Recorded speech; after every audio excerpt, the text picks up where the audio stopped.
പശ്ചിമ ബംഗാളിലെ രണ്ടാം ഘട്ട തെരഞ്ഞെടുപ്പ് 29-നാണ്. ഇന്ന് തെരഞ്ഞെടുപ്പിന്റെ പ്രവർത്തനത്തിന് സമാപനം. ഒന്നാം ഘട്ട തെരഞ്ഞെടുപ്പിൽ 92% ഇതുവരെ പശ്ചിമ ബംഗാളിൽ ഇതുവരെ കാണാത്ത വിധത്തിൽ അത്രയും അഭൂതപൂർവമായ പോളിംഗ് ആണ് കണ്ടിരുന്നത്. അത് ഒരുപക്ഷെ SIR വോട്ടർമാരെയൊക്കെ വെട്ടിച്ചുരുക്കിയത് കൊണ്ട് ടോട്ടൽ ഇലക്ടറേറ്റിന്റെ എണ്ണം കുറഞ്ഞത് കൊണ്ടുള്ള ഒരു പോളിംഗ് കൂടുതലാണ് എന്നുള്ളൊരു വാദമുണ്ട്. ഭരണവിരുദ്ധ വികാരം എന്നുള്ളൊരു വാദമുണ്ട്. ഏതായാലും 152 സീറ്റുകളിലേക്കാണ് ഒന്നാം ഘട്ടം നടന്നതെങ്കിൽ 142 സീറ്റുകളിലേക്കാണ് രണ്ടാം ഘട്ടം നടക്കുന്നത്. ശരിക്കും BJPയുടെ ഒരു ശക്തി കേന്ദ്രങ്ങളൊക്കെ ഒന്നാം ഘട്ടത്തിലായിരുന്നു. രണ്ടാം ഘട്ടത്തിൽ BJPക്ക് നല്ല സ്വാധീനമുള്ള പ്രദേശമുണ്ട്. പക്ഷെ BJP സ്വാധീനം വർദ്ധിപ്പിക്കുന്ന മേഖലകളാണ് കൂടുതലായിട്ടും രണ്ടാം ഘട്ടത്തിലുള്ളത്. പ്രത്യേകിച്ച് കൽക്കട്ട, അതേപോലെ തന്നെ ഹൗറ, ഹുഗ്ലി, അതേപോലെ തന്നെ നോർത്ത് 24 പർഗനാസ്, ഈ പ്രദേശങ്ങളൊക്കെയാണ് പ്രധാനമായിട്ടും വരുന്നത്. കുറെ മുസ്ലിം പോക്കറ്റ്സുകൾ അതിനകത്തുണ്ട്.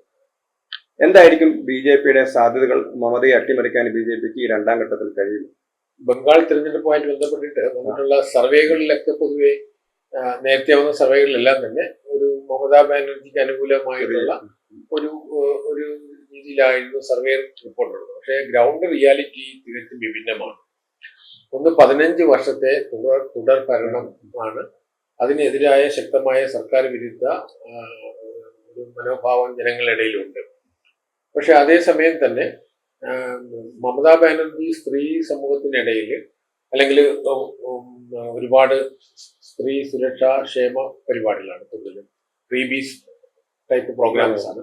അത് ഒരുപാട് ജനകീയമാക്കി മറ്റൊരു സ്ത്രീകളെ കൂടുതൽ സ്ഥാനാർത്ഥികളായിട്ടും മറ്റൊക്കെ നടത്തുകയും അങ്ങനെ രണ്ട് കോൺസ്റ്റിറ്റ്യുവൻസി അവർക്ക് ശക്തമായിട്ടുണ്ട്. ഒന്ന് സ്ത്രീകളുടെ പിന്തുണ, കഴിഞ്ഞ 3 തെരഞ്ഞെടുപ്പ് അവർ വിജയിച്ചത്. ഒന്ന് അവിടെ ഏതാണ്ട് 30-32% വരുന്ന മുസ്ലിം സമൂഹത്തിന്റെ പൂർണ്ണ പിന്തുണയിലും കോൺഗ്രസും CPM രംഗത്ത് നിന്ന് പുറത്തായതോടെ മുസ്ലിം സമൂഹത്തിന്റെ മുഴുവൻ വോട്ട് 30% വോട്ടും പ്ലസ് ഈ സ്ത്രീ സമൂഹങ്ങളെ ആയിട്ടുള്ള എഡ്യൂക്കേറ്റഡ് ആയിട്ടുള്ള കുറെ വിഭാഗത്തിന്റെ പിന്തുണയിലുമാണ് മമതാ ബാനർജി 44% വോട്ട് നേടി, അല്ലെങ്കിൽ 44-45%ത്തിലേക്ക് കഴിഞ്ഞ 3 തെരഞ്ഞെടുപ്പുകളിലായിട്ട് വരുന്നത്. അപ്പൊ അവരുടെ ജനകീയത നമ്മൾ തെരഞ്ഞെടുപ്പുകളിൽ 2011 നിന്ന് 16-ലേക്ക് 21 വരുമ്പോഴും ജനപിന്തുണ കൂടുകയാണ് ചെയ്തത്. ഇതില് അവിടുത്തെ പ്രധാന പ്രതിപക്ഷം 2011 പ്രധാന പ്രതിപക്ഷമായിരുന്നത് CPM ആയിരുന്നു. അത് കോൺഗ്രസിലേക്ക് മാറുകയും BJP 2011 3 സീറ്റും 2016 3 സീറ്റും 2 തെരഞ്ഞെടുപ്പിലും 10% വോട്ട് ലഭിച്ചു. പക്ഷെ 2021 ആകുമ്പോഴത്തേക്കും BJP 77 സീറ്റുകൾ, ഏതാണ്ട് 40% വോട്ട് ലഭിക്കുകയുണ്ടായി. അപ്പം ഇതിനു മുമ്പ് 2019 ലോക്സഭാ തെരഞ്ഞെടുപ്പിലാണ് 40% വോട്ട് ലഭിക്കുന്നതെങ്കിൽ 39 ഏതാണ്ട് നിയർ ബൈ അതേ ശതമാനം വോട്ട് ഉണ്ടായിരുന്നു. എങ്കിലും ലോക്സഭയിൽ 18 സീറ്റുകൾ നേടി BJP മുന്നിൽ വന്നു 2019. പക്ഷെ 24 ലോക്സഭാ തെരഞ്ഞെടുപ്പിൽ BJP 12 സീറ്റിലേക്ക് ചുരുങ്ങി. പക്ഷേ വോട്ട് ശതമാനം ഏതാണ്ട് 39%, 40%ത്തിന്റെ ആ വോട്ട് നിലനിർത്തുന്നുണ്ട്. പക്ഷേ ഈ അഡ്വാൻറ്റേജ് ആണ് മമതാ ബാനർജിയെ ഭരണത്തിൽ നിന്നത്. ഏതാണ്ട് 70-90 മണ്ഡലങ്ങളിൽ മുസ്ലിം വോട്ടുകൾ വളരെ നിർണായകമാണ്. അതിലേതാണ്ട് 60 മുതൽ 70 വരെയുള്ള മണ്ഡലങ്ങളിൽ മുസ്ലിം വോട്ടുകൾ 30-40% മുകളിലാണ്. ഏതാണ്ട് മാക്സിമം നമ്മൾ നോക്കുമ്പോഴത്തേക്കും 90ഓളം മണ്ഡലങ്ങളിൽ ശക്തമായ മുസ്ലിം വോട്ടുകൾ നിർണായകമായി വിധി നിർണ്ണയിക്കാൻ കഴിയും. അപ്പൊ മമതാ ബാനർജിയുടെ കരുത്തെന്ന് പറയുന്നത് ആ 15 വർഷം സംസ്ഥാനത്തെ ഒരു വികസന രാഷ്ട്രീയ പാതയിൽ കൊണ്ടുവരാൻ കഴിഞ്ഞില്ല. വികസന വിഷയങ്ങളും ചർച്ചയായിട്ടില്ല. തൊഴിലില്ലായ്മയെല്ലാം പഴയതുപോലെ തന്നെ തുടരുന്നു. 34 വർഷത്തെ ഇടതുപക്ഷ ഭരണത്തിന്റെ പുതിയ പതിപ്പായിട്ട് മാറുന്നു എന്നതേ ഉള്ളൂ. അതില് ലീഡർഷിപ്പ് മാത്രം മാറിയെന്നേ ഉള്ളൂ. ഇടതുപക്ഷത്തിന്റെ അണികൾ തന്നെയാണ് ഇന്ന് മമതാ ബാനർജിക്കും ഉള്ളത്. അങ്ങനെ നോക്കുമ്പോൾ ജനങ്ങളെ ഈ 15 വർഷം കൊണ്ട് അവിടെ മറ്റു പല സംസ്ഥാനങ്ങളിലും, ഇപ്പൊ നമ്മുടെ ഗുജറാത്ത് ആണെങ്കിലും അല്ലെങ്കിൽ മഹാരാഷ്ട്ര, തമിഴ്നാട്, കർണാടകം, തെലങ്കാന, ആന്ധ്ര, ഉത്തർപ്രദേശ്, വിശേഷം വെസ്റ്റേൺ UP, ഈ സംസ്ഥാനങ്ങളൊക്കെ വലിയ മുന്നേറ്റം കഴിഞ്ഞ 10 വർഷമായിരുന്നു. അത് പറയുമ്പോഴാണ് എനിക്ക് തോന്നുന്നത്, അതായത് ഈ മുന്നേറ്റം എന്ന് പറയുമ്പോൾ ഇത് പ്രകടമായിട്ട് അവർക്ക് അനുഭവിക്കാൻ ഇവിടുത്തെ ആളുകളാണ് എല്ലാ സ്ഥലത്തും ഉള്ളത്. ഇപ്പൊ നമ്മുടെ കേരളത്തിൽ വരുന്നു, അതേപോലെ തന്നെ ഉത്തർപ്രദേശിൽ അവരുണ്ട്, ബോംബെയിലുണ്ട്, ഗുജറാത്തിലുണ്ട്. ഇപ്പൊ തന്നെ ഒരുപാട് സ്ഥലങ്ങളിൽ നിന്ന് സ്പെഷ്യൽ ട്രെയിനുകളൊക്കെ തന്നെ ബംഗാളിലേക്ക് പോവാണെന്ന് പറയും. അപ്പം അവർക്കത് നേരിട്ട് മറ്റ് സംസ്ഥാനങ്ങളിൽ നടക്കുന്ന വികസന പ്രവർത്തനങ്ങൾ അവർ നേരിട്ട് കാണുമായിരിക്കും. ഇപ്പം പ്രത്യേകിച്ചും അതൊരു വികസന പ്രവർത്തനത്തെ കുറിച്ചുള്ള ഒരു വിഷയം അജണ്ടയായി മാറിയിട്ടുണ്ട്. കാരണം കൽക്കട്ട എന്ന് പറയുന്ന സമയത്ത് ഇന്ത്യയുടെ ഒരു അഭിമാനമായിട്ടുള്ള ഒരു നഗരമായിരുന്നു. കാരണം എല്ലാ അർത്ഥത്തിലും, അത് വ്യാവസായിക പുരോഗതിയാണെങ്കിലും മറ്റ് ഇൻഫ്രാസ്ട്രക്ചറിന്റെ കാര്യത്തിലാണെങ്കിലും കൾച്ചറലായിട്ടാണെങ്കിലും ഒക്കെ. ഇപ്പം കൽക്കട്ട ഏതാണ്ട് പോയി കഴിഞ്ഞു. അപ്പം ആളുകൾക്ക് ആ ഒരു കൽക്കട്ട എന്ന് പറയുന്ന ഒരു പ്രൈഡിനെ വീണ്ടെടുക്കാൻ എന്നുള്ളൊരു ചിന്തയുണ്ട്. അതേപോലെ തന്നെ തൊഴിലില്ലായ്മ പ്രകടമായിട്ട് അവർ അനുഭവിക്കുന്നു. അപ്പൊ അതുകൊണ്ട് തന്നെ നമ്മുടെ നാട്ടിൽ പുരോഗതി വേണം എന്നുള്ളൊരു ചിന്താഗതിയുണ്ട്. അപ്പൊ ഇതൊരു വലിയൊരു ഇലക്ഷൻ ക്യാമ്പയിനായിട്ട് മാറിയിരിക്കും എന്നുള്ളത് ഉറപ്പാണല്ലേ? അല്ല, ഇതില് പശ്ചിമബംഗാളിന്റെ ഒരു പ്രശ്നം, പശ്ചിമബംഗാളിൽ നിന്നും മലയാളികളെ പോലെ പശ്ചിമബംഗാളിൽ നിന്ന് ഒരുപാട് പേര് കുടിയേറും. മലയാളികൾ കുറച്ച് എഡ്യൂക്കേറ്റഡ് ആയിട്ട് ടെക്നിക്കലി ക്വാളിഫൈഡ് ആയവരാണ് പുറത്തു വരുന്നത്. ഇല്ലെങ്കിൽ ആരോഗ്യ മേഖലയിൽ, നേഴ്സിംഗ് ഉൾപ്പെടെയുള്ള മേഖലയിൽ. തമിഴ്നാട് പശ്ചിമബംഗാളിൽ നിന്ന് പോയവരൊക്കെ തന്നെ മാനുവൽ ലേബർ ചെയ്യുന്നവരാണ്. അപ്പൊ ഇന്ത്യയിലെ നമ്മൾ നോക്കിക്കഴിഞ്ഞാൽ കേരളത്തില് 35 ലക്ഷത്തോളം വരുന്ന അതിഥി തൊഴിലാളികൾ നമ്മൾ പറയുന്നവര്, അതിൽ 60% ബംഗാളികളാണ്. ഈ ആസാമിൽ നിന്ന് വന്നിട്ടുള്ള ഒരു ബംഗാളി ഭാഷ പറയുന്നവരാണ്. അപ്പൊ ആ തരത്തിൽ നോക്കുമ്പോഴത്തേക്കും ഇന്ത്യ മുഴുവനും വൻ നഗരങ്ങളിലൊക്കെ തന്നെ ബംഗാളി സാന്നിധ്യം നമുക്ക് കാണാം. പക്ഷെ അത് ആരോഗ്യപരമായ ഒരു രാഷ്ട്രീയ കൺവെർഷനിലേക്ക് പോകുമോ എന്നുള്ള നമ്മൾ ഈ തെരഞ്ഞെടുപ്പ് കഴിയുമ്പോൾ അറിയാൻ കഴിയില്ല. കാരണം ഈ ഇടതുപക്ഷത്തെ തൂത്തെറിയുന്നതിൽ ഇവര് വലിയ റോൾ വഹിച്ചിട്ടുണ്ടായിരുന്നു. കാരണം പശ്ചിമ ബംഗാളിലെ 34 വർഷം ഭരിച്ച ഒരു ഭരണകൂടം ആ സംസ്ഥാനത്തെ എല്ലാ തരത്തിലും തകർത്തിട്ടുണ്ട്. അപ്പം ഇന്ത്യയിലെ സ്വാതന്ത്ര്യാനന്തരം ഇന്ത്യയിൽ ഏറ്റവും മുന്നിൽ നിന്നൊരു സംസ്ഥാനം, വ്യാവസായിക രംഗത്ത്, വാണിജ്യ രംഗത്ത്, അക്കാഡമിക രംഗത്ത്, അതുപോലെ ഇന്റലക്ച്വൽസ്, പത്രപ്രവർത്തകര്, രാഷ്ട്രീയ നേതാക്കള്, സാഹിത്യം, സിനിമ, കല, എല്ലാ മേഖലയിലും ബംഗാളികളാണ് നിറഞ്ഞു നിന്നത്. അപ്പൊ നമ്മൾ ബംഗാളി ഭദ്രലോക് എന്ന് പറയുന്നിട്ടുള്ള ഒരു മിഡിൽ ക്ലാസ് ബംഗാളി സമൂഹമുണ്ട്. വളരെ അവര് ഈ ഇന്റലക്ച്വലി വളരെ ക്വാളിഫൈഡ് ആയിട്ടുള്ള ആളുകൾ. ക്രമേണ ഈ 34 വർഷത്തെ ഇടത് ഭരണത്തില് ഈ ബംഗാളി ഭദ്രലോകിൽ വലിയൊരു ശതമാനം അവിടെ നിന്ന് കുടിയേറുകയുണ്ടായി. അവര് മറ്റ് വടക്കേന്ത്യൻ നഗരങ്ങളിൽ മറ്റ് ജോലികൾ നേടിപ്പോകുന്നത്. അപ്പം ഇവിടെ അതിന് പകരം ബംഗ്ലാദേശിൽ നിന്നുള്ള മൈഗ്രേഷൻ കൂടെ പ്രോത്സാഹിപ്പിച്ചുകൊണ്ട് അവർ വോട്ടേഴ്സ് ലിസ്റ്റിലേക്ക് വരികയും ബംഗാളിലെ ജനസംഖ്യ ക്രമാനുഗതമായി വളരുകയും ആ തരത്തിൽ ബംഗാൾ ഒരു വളരെ ലൂസ് ആയിട്ടുള്ളൊരു സിസ്റ്റമായി മാറി. ഇന്ന് ഞാൻ പശ്ചിമ ബംഗാളിൽ ഒരുപാട് യാത്ര ചെയ്തിട്ടുള്ള ഒരാളാണ്. നമുക്ക് ഈ കൽക്കട്ടയിലെ തന്നെ, നമ്മൾ കൽക്കട്ടയിലെ എയർപോർട്ടിൽ ഇറങ്ങുമ്പോഴേ തന്നെ ഇന്ത്യയിലെ മറ്റ് എയർപോർട്ടുകളൊക്കെ ഇന്ന് ഒരുപാട് പ്രൈവറ്റ് വൽക്കരണം നടന്നുകൊണ്ടായിരിക്കണം. നമ്മളിപ്പോൾ തിരുവനന്തപുരം എയർപോർട്ട് ഉൾപ്പെടെ നമ്മൾ കാണുന്ന എയർപോർട്ടിന്റെ ഒരു അഫ്ഗൻസ്, കൽക്കട്ട എയർപോർട്ടിൽ നിന്നൊക്കെ അങ്ങനെയല്ല. ഓട്ടോറിക്ഷയും അവിടുത്തെ അംബാസഡർ ടാക്സി കാറും ഒക്കെ അവിടെ നമുക്ക് ഏറ്റവും കൂടുതൽ കാണാം. കൽക്കട്ടയിൽ മാത്രം കാണുന്ന ഒരു പ്രതിഭാസമാണ് അംബാസഡർ ടാക്സി. അതുപോലെ കൈകൊണ്ട് മാനുവൽ റിക്ഷ ഇന്ത്യയിൽ കുറച്ച് ബീഹാറിലുണ്ട്. മറ്റ് സംസ്ഥാനങ്ങളിലൊക്കെ ഓട്ടോറിക്ഷയിലേക്ക് മാറുമ്പോൾ ഇന്നും ഈ മാനുവലായിട്ട് ചെയ്യുന്നത്. കൽക്കട്ടയിലെ തെരുവോരങ്ങൾ, ഇപ്പോൾ പല ഭാഗങ്ങളും, ചില പ്രദേശങ്ങളെ മാത്രമേ നമുക്കൊരു ഈ ഇന്ത്യയിലെ മറ്റു നഗരങ്ങളൊക്കെ ഇവൻ നവി മുംബൈ വന്നിട്ടുണ്ട്, ഇവൻ റായ്പൂരിൽ നയാ റായ്പൂർ വന്നിട്ടുണ്ട്. ന്യൂഡൽഹിയിൽ നിന്ന് നമ്മൾ ഡൽഹി വ്യാപിച്ച് ഹരിയാനയിലേക്കും അല്ലെങ്കിൽ ഉത്തർപ്രദേശിലെ വെസ്റ്റേൺ യുപിയിലെ മീററ്റ്, അങ്ങനെ ആ ബെൽറ്റിലേക്ക് അങ്ങ് വളർന്നു. അപ്പൊ നമ്മൾ കാണുമ്പോൾ രണ്ട് ഡൽഹിയുണ്ട്, ഓൾഡ് ഡൽഹിയുണ്ട്, പുതിയ ഡൽഹിയും വലിയ മാറ്റമുണ്ട്. നമ്മൾ ബംഗാളിൽ ചെല്ലുമ്പോൾ ഈ മാറ്റം നമ്മൾ കാണില്ല. അപ്പോൾ ഏറ്റവും കൂടുതൽ സാധ്യതകളുള്ള ഒരു ഒരു ഒരു ഒരു നഗരം, ആ സ്റ്റേറ്റും ഇന്ത്യയിൽ ഇന്ന് ഏറ്റവും പിന്നിൽ നിൽക്കുന്ന ഒരു അവസ്ഥയിലാണ്. അപ്പം നരേന്ദ്രമോദി മുന്നിൽ വെക്കുന്ന വികസന രാഷ്ട്രീയത്തിന് ആ തരത്തിൽ വലിയൊരു പ്രചരണം നടക്കുന്നുണ്ട്. കാരണം BJP 2021 2016 3 സീറ്റ് നേടിയ BJP 2020 77 സീറ്റ് നേടുകയുണ്ടായി. അപ്പൊ അതിൽ നിന്നാണ് അടുത്ത തെരഞ്ഞെടുപ്പിലേക്ക് BJP വരുന്നത്. അപ്പം അവിടെ BJPക്ക് മുന്നേറാൻ അനുകൂലമായ ഒരുപാട് സാഹചര്യങ്ങൾ ഈ അടുത്ത കാലത്തായിട്ടുണ്ടായിട്ടുണ്ട്. അതിൽ ഒരു പ്രധാന കാരണം 91 ലക്ഷത്തോളം വോട്ടേഴ്സ് അവിടെ നിന്ന് ഒഴിവാക്കപ്പെട്ടിട്ടുണ്ട്. വോട്ടേഴ്സിൽ നിന്ന് ഇതിൽ മമത ഒരു കാര്യം പറയാൻ കഴിയും. 91 ലക്ഷം വോട്ടേഴ്സിന്റെ കാര്യത്തിൽ അല്ലെ, മമതയല്ല, BJPക്ക് സാധ്യതയില്ല എന്ന് പറയുന്ന ആളുകൾ പറയുന്നത് മത്തുവ കമ്മ്യൂണിറ്റി, അതുപോലെ തന്നെ ബംഗാളിൽ നിന്ന്, പശ്ചിമ ബംഗാളിൽ അല്ല ബംഗ്ലാദേശിൽ കുടിയേറിയ അല്ലെങ്കിൽ അഭയാർത്ഥികളായിട്ട് വന്ന ആളുകൾ, ഹിന്ദുക്കളായിട്ട് കുറെ ആളുകളുണ്ട്, അവരുടെ വോട്ടും നഷ്ടപ്പെട്ടിട്ടുണ്ട്. അവർ നേരത്തെ BJPക്ക് ചെയ്തിരുന്ന ആളുകളാണ് എന്നുള്ളൊരു വാദങ്ങളൊക്കെ ഉയരുന്നുണ്ട്. പക്ഷെ എന്ത് തന്നെയായാലും എനിക്ക് തോന്നുന്നു ഒന്നാം ഘട്ട പോളിംഗിൽ കണ്ട അഭൂതപൂർവമായ ഒരു വോട്ടിങ്ങിന്റെ ഒരു പ്രതിഫലനം രണ്ടാം ഘട്ടത്തിലും കാണുമെന്നത് ഉറപ്പിന്. ഒന്നാം ഘട്ടത്തില് ഈ നടന്ന 152 മണ്ഡലങ്ങളിൽ നടന്ന തെരഞ്ഞെടുപ്പില് 92% പോളിംഗ് ആയിരുന്നു ഫൈനൽ റേറ്റിംഗ് കണക്ക്. പക്ഷെ അവിടെ ഈ പറഞ്ഞതുപോലെ ഒഴിവാക്കപ്പെട്ടെന്ന് പറഞ്ഞാൽ ലാർജ് സ്കെയിൽ ആളുകൾ ഉണ്ടാകും. കാരണം സുപ്രീം കോടതിയുടെ നിർദ്ദേശപ്രകാരം ഒരുപാട് അപ്പീൽ പ്രൊവിഷൻ ഉണ്ട്. അതായത് തെരഞ്ഞെടുപ്പിന് 3 ദിവസത്തിന് മുമ്പ് വരെ ഈ അപ്പീൽ അംഗീകരിക്കുന്നവർക്ക് വോട്ട് ചെയ്യാൻ കഴിയും.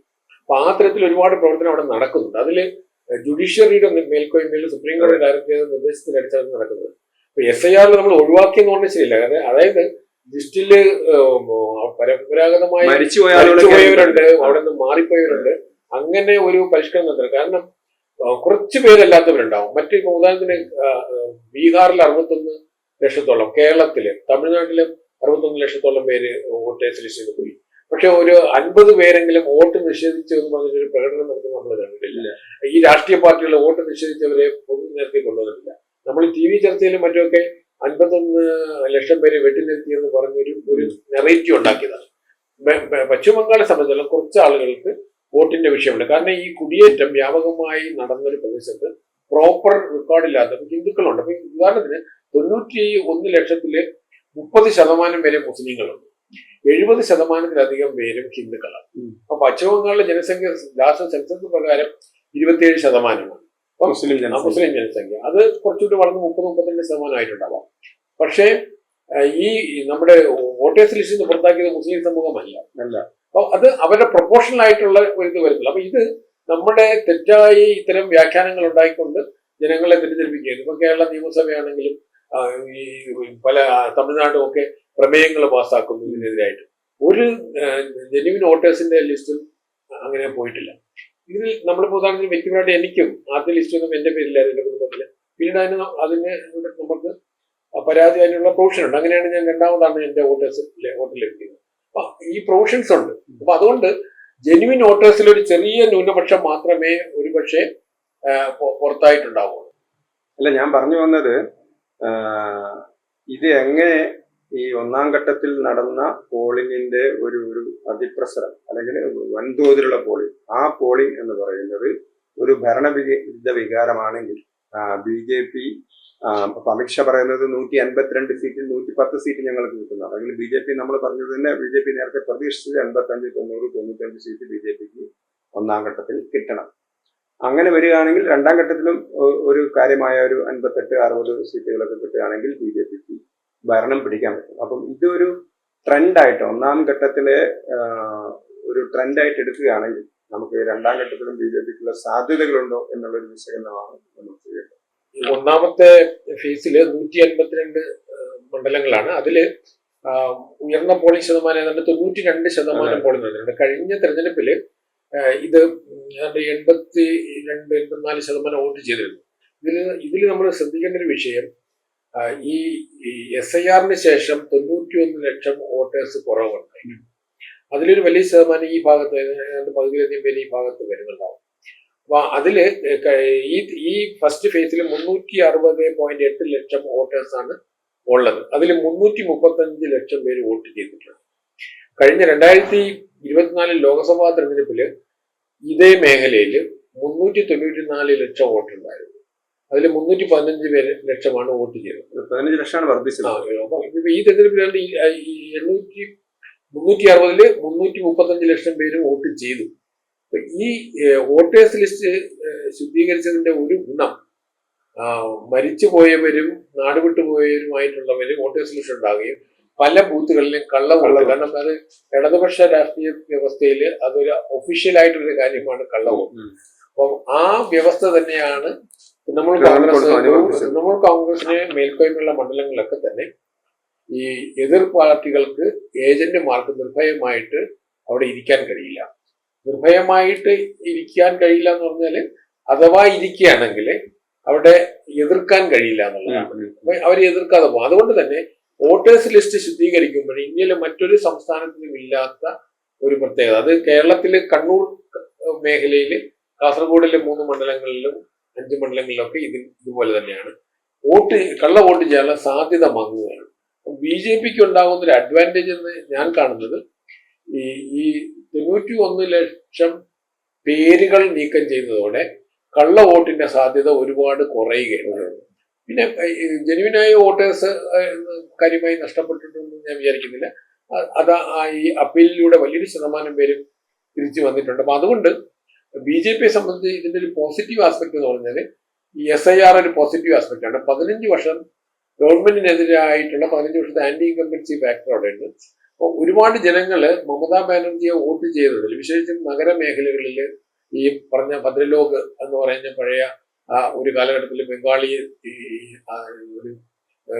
ബംഗാളികൾ എന്ന് പറയുന്നത് നമ്മൾ അറിയുന്ന ഈ ഭദ്രലോക് എന്ന് പറയുന്നത് അവരെല്ലാ മേഖലയിലും നിറഞ്ഞു നിന്നവരാണ്. അപ്പൊ ആ സമൂഹത്തിന്റെ സ്വപ്നങ്ങൾ എന്ന് പറയുന്നത് ബംഗാളിനെ ഒരു വ്യാവസായിക വികസനം ഉൾപ്പെടെയുള്ള വികസനത്തിന്റെ മുൻനിരയിൽ കൊണ്ടുവരിക എന്നുള്ളതാണ്. അത് ഇടതുപക്ഷ ഭരണം നഷ്ടപ്പെട്ട് ആ ഒരു പശ്ചാത്തലത്തിലെ പുനഃസ്ഥാപിക്കാൻ മമതാ ബാനർജി കഴിഞ്ഞില്ല. അതില് എനിക്ക് തോന്നുന്നു അങ്ങനെയാണെങ്കിൽ അതിന്റെ ഒരു ഈ BJP പിന്നോക്കം നിന്നിരുന്ന, അതായത് BJPക്ക് വലിയൊരു ആനുകൂല്യമായ ഒരു ജനങ്ങളുടെ സപ്പോർട്ട് കിട്ടാതിരുന്ന സ്ഥലമാണ് കൽക്കട്ട. കാരണം ഈ പറയുന്ന ഭദ്രലോക ആളുകളൊക്കെ തന്നെ അവരൊരു BJPയെ ഒരു മറ്റ് സംസ്ഥാനങ്ങൾ വിഭിന്നമായിട്ട് BJP ഒരു ലോവർ ക്ലാസ് ആയിട്ടാണ് അവർ കണക്കാക്കിയിരുന്നത്.